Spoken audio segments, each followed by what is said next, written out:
Bonjour à tous, bienvenue dans ce podcast, le podcast Dis-moi tout. Le podcast Dis-moi tout n'est pas seulement qu'un podcast sur qui nous parlons de la vie, du monde, de ce qui se passe dehors et tout. Mais c'est aussi un podcast qui nous parle de la chrétienté, qui nous parle comment un chrétien doit être, comment il doit se comporter, comment il doit vivre. Et aujourd'hui, pendant quelques minutes, je vais parler sur c'est quoi l'impudicité.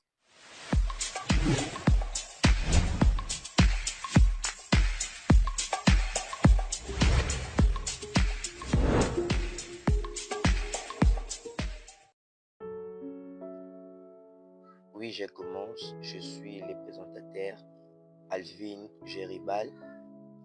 Dans ces podcasts, je vais essayer de te parler sur c'est quoi l'impudicité. Déjà, vous devez savoir, l'impudicité, c'est toute relation sexuelle ou toute expression de la sexualité qui n'est pas soumise à la volonté de Dieu.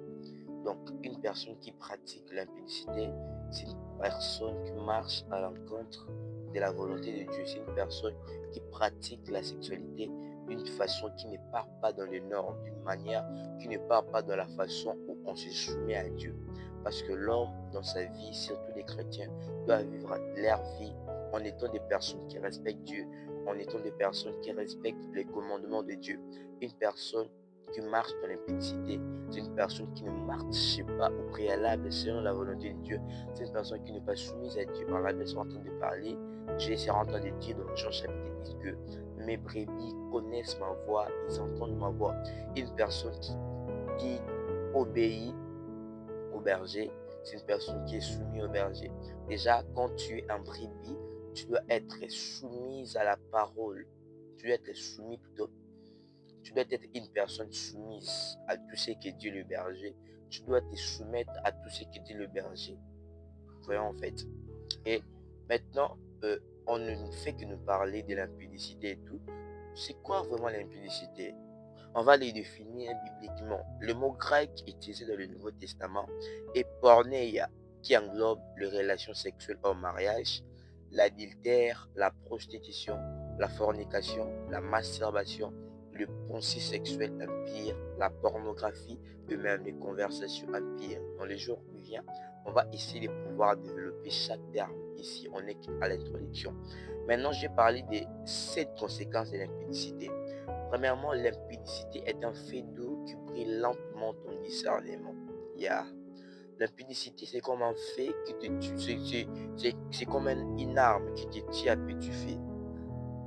Voilà, en fait, une personne qui pratique l'impudicité, c'est une personne dont il y a un fait d'eau qui brille lentement son discernement. Tu seras une personne qui va commencer à faire des choses, mais en toi, tu vas commencer à te dire que non, c'est mauvais. Même si tu fais une mauvaise chose, il y aura toujours une sensation que non, c'est pas mauvais. Donc, il y aura une culpabilité en toi qui va disparaître parce que il y a des fois, il y a des gens qui ont une certaine culpabilité en eux lorsqu'ils pêchent. Cette culpabilité fait que malgré qu'ils ont péché, qu'ils puissent retourner au chemin. Tu crois contrôler le péché, mais celui qui s'enracine en silence. Donc, tu crois que comme tu es en train de pécher, tu ne t'en rends pas vraiment compte. Tu crois que tu es en train de contrôler ce péché. Mais or, le péché est en train de faire ses racines en silence. Il est en train de se baser, de se fonder en toi.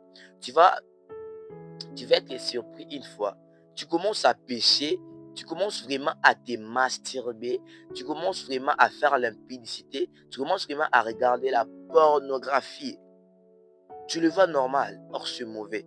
Tu commences vraiment à faire des choses que tu n'étais pas censé faire, mais tu le fais. Toi, tu crois que non, c'est bien. Toi, tu crois que non, c'est normal. Or, c'est pas normal. Tu es en train de pécher. Tu es en train de mener ta vie à une vie qui ne part pas à la rencontre de la volonté de Dieu. Tu es en train de mener ta vie non aisément, mais tu es en train de mener ta vie en étant dans la chair. Tu crois contrôler les péchés en question. Mais c'est lui qui s'enracine en silence. L'impudicité ne commence pas dans les lits. L'impudicité n'a jamais commencé dans les lits, mais dans les yeux, les pensées et les conversations que tu tolères. Ce que tu regardes trop lentement finit par te diriger. On appelle ça l'attention. Paul sera en train de dire sauvez-vous de cette génération perverse.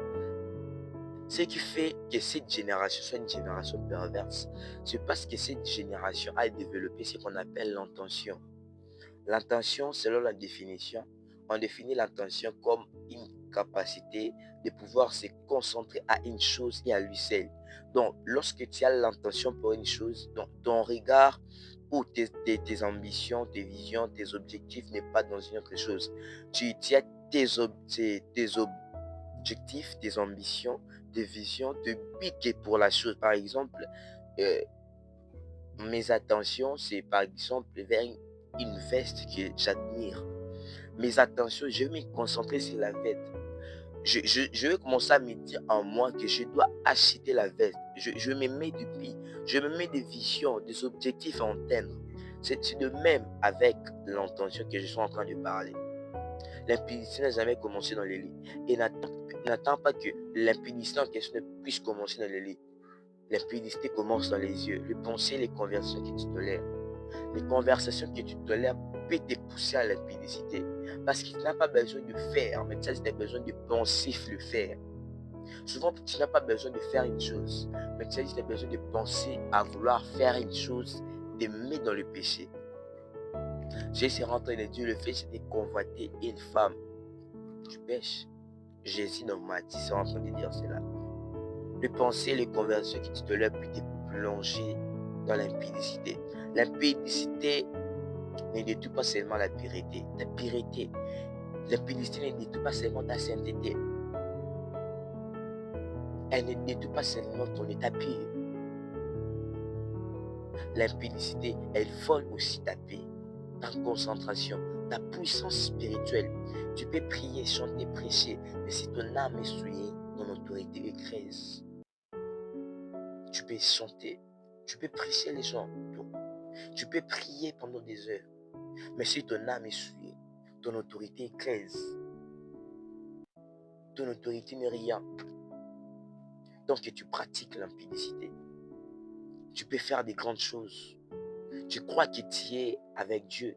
Tu crois que Dieu est avec toi. Mais parce que tu es dans l'impudicité, ton âme est souillée, ton autorité est crise. Il y a une profondeur dans ton autorité. Il y a un trou. L'impudicité, quatrièmement, l'impudicité promet la satisfaction, mais laisse un vide plus grand que le plaisir. L'impudicité te laisse un plus grand vide. Malgré elle te promet, elle te donne la satisfaction, elle te permet de te jouir, mais elle te laisse avec un grand vide. Moi, ça m'arrivait souvent de pouvoir regarder la pornographie et de pouvoir, comment dirais-je, je regarde la pornographie et je me masturbe. Après avoir me masturbé, après avoir éjaculé, cette envie que j'avais avant de pouvoir faire la chose disparaissent instantanément, disparaissent tout d'un coup. J'avais des sentiments, j'avais l'orgasme de pouvoir me masturber, mais après avoir éjaculé, je plisse ces sentiments, je plisse, ces sentiments disparaissent instantanément en moi. Elle te promet la satisfaction, mais elle te laisse un vide plus grand que le plaisir. Ce qui excite ton corps peut éteindre ton esprit. Ça peut exciter ton corps, mais elle éteint ton esprit. Comment? Parce qu'il est en train de parler dans 1 Thessaloniciens, n'éteignez pas l'esprit. Tu peux éteindre l'esprit en pratiquant l'impudicité. Tu peux voir une chose qui t'excite. Voilà pourquoi la raison pour laquelle j'avais dit dans le point D que l'impudicité ne commence pas de lui, mais dans les yeux, les pensées et les conversations que tu tolères. Tu peux penser sur un péché qu'il y a à l'impudicité, ça t'excite. Elle te promet la satisfaction. Tu le fais, elle éteint ton esprit et te laisse un plus grand vide que le plaisir en question. Cinquièmement, l'impudicité est un poison là. L'impudicité, c'est un poison qui te tue lentement. C'est un poison qui est en toi. Le poison est déjà dans ton corps.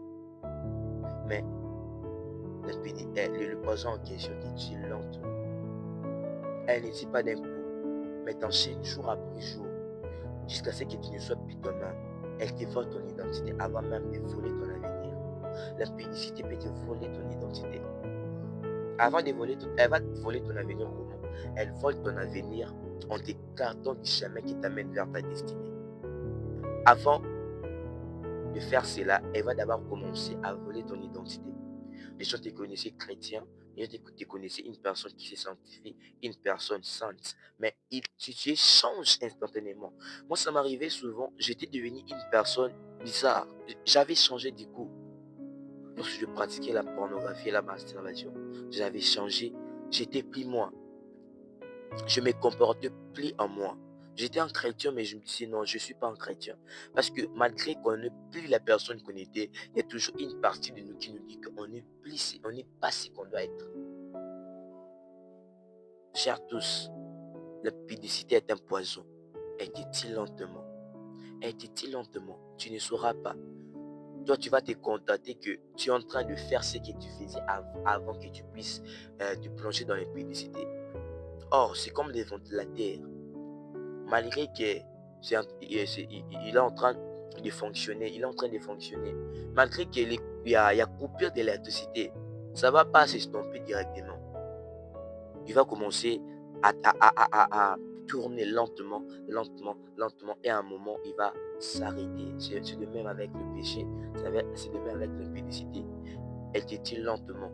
Tu seras en train d'opérer, tu seras en train de prier, tu pries pour les gens tombent, tu tombes de prophétie, mais tu ne fais pas sous la masse ou sous la conduite de l'Esprit Saint, mais tu le fais sous la conduite de la chair. Elle ne tue pas d'un coup, mais t'enchaîne jour après jour, jusqu'à ce que tu ne sois plus toi-même. Elle te vole ton identité avant de voler ton avenir. Sixièmement, le vrai danger de l'impudicité, ce n'est pas seulement le péché, mais la facilité avec laquelle on s'y habitue. Ce qui te choquait hier te semble normal aujourd'hui. C'est comme ça avec l'impudicité. Si tu te sens en cela, tu dois vite chercher un moyen de pouvoir te débarrasser de cela. C'est un vrai danger. Le vrai danger de l'impudicité, quand je viens de le dire, ce n'est pas seulement les péchés, mais la facilité avec laquelle on s'y habitue. C'est un danger. L'impudicité en question, c'est un danger. C'est un danger. L'impudicité, c'est aussi un danger pour toi. Le danger n'est pas d'abord dans le péché, mais le danger devient à la manière ou à la façon dont on commence à s'habituer au péché. Celui qui s'introduit dans l'impudicité, il va commencer à le faire du jour au lendemain. Pourquoi? Parce que ça lui produit ou ça lui promet la satisfaction. Une fois qu'il se plonge dans l'impudicité, il aura la satisfaction qu'il attendait. Il aura la jouissance qu'il attendait. Ce qui te choquait hier te semble normal aujourd'hui. C'est un danger de l'impudicité. Ce que tu voyais comme étant l'abomination. Ce que tu vois comme étant hier comme quelque chose de tabou, comme quelque chose de mal. Mais aujourd'hui, tu le vois comme quelque chose de normal. Pourquoi? Parce qu'elle t'a plongé profondément en elle. Certainement, l'impudicité tue le vision à long terme pour te piéger dans des plaisirs à court terme. Elle te détourne de ta mission et te distrait de ta destinée. Ça, je le dis aux prophètes, à ceux qui voient en esprit. L'impudicité va tuer vos visions. Comment? Parce que l'impudicité n'est pas seulement la fornication, la masturbation, mais aussi la pornographie. Parce que le mot grec tiré est pornéia. Celui qui est dans l'impudicité, il n'aura plus de vision. Tu ne vas plus commencer à voir. Si tu te plonges dans l'impudicité et que tu es une personne qui voit, tu as toujours des visions. Je mérite de dire ouvertement que tes visions ne viennent pas de Dieu. Tes visions viennent du diable. Tes visions viennent des esprits de Python. Viennent de l'esprit de Jézabel, de Babylone. Elle ne vient plus de Dieu. L'impudicité tue tes visions à long terme pour te piéger dans des plaisirs à court terme. Des plaisirs qui sont que de 5 minutes, des plaisirs qui sont que de 2 minutes, des plaisirs qui sont que de 3 minutes.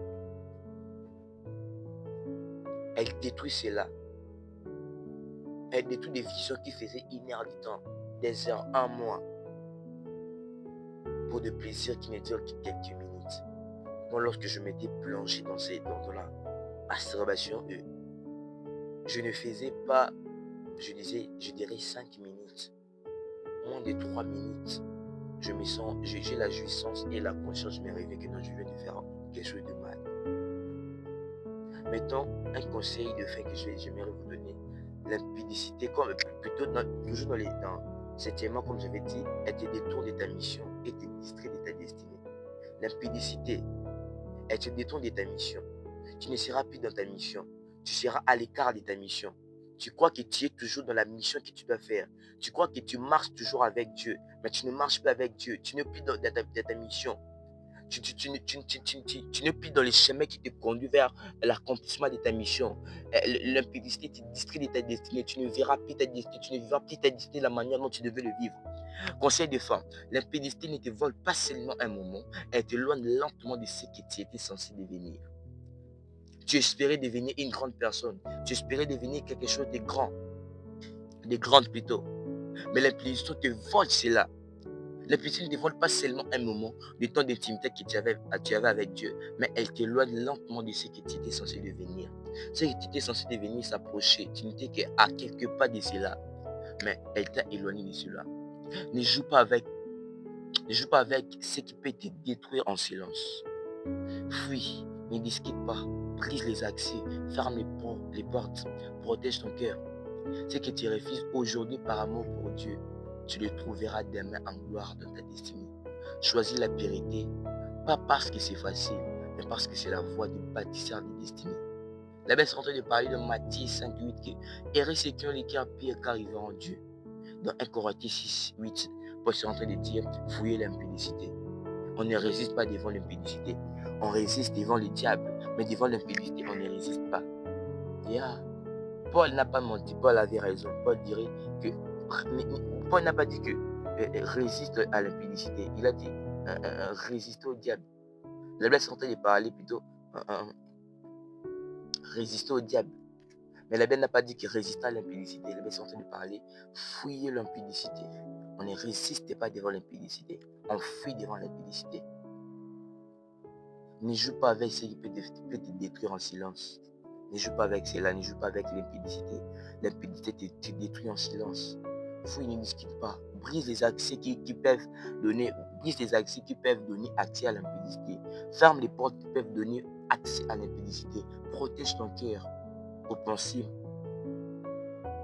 Ce que tu refuses aujourd'hui par amour pour Dieu, je t'assure, tu le retrouveras demain en gloire dans ta destinée. Ne choisis pas la vérité parce que c'est une voie qui est facile, mais parce que c'est une voie qui te permet de bâtir ta destinée. On ne bâtit pas sa destinée sur le péché, sur l'impudicité, mais on bâtit sa vie sur la vérité. Maintenant, je vais faire une courte prière pour ceux qui sont dans l'impudicité. Prie avec moi, disais, Seigneur, me voici devant toi, je m'approche. Je sais que je me suis conduit d'une manière qui n'était pas bonne. Je me suis laissé conduire par ma chair et ma chair m'a trahi. C'est la raison pour laquelle je m'approche de toi. Je viens vers toi. Pardonne-moi. Accepte-moi comme ton fils. J'accepte, j'avoue de ne plus me mettre dans ce péché, de ne plus marcher dans l'impudicité. Amen. Que Dieu vous bénisse. À plus.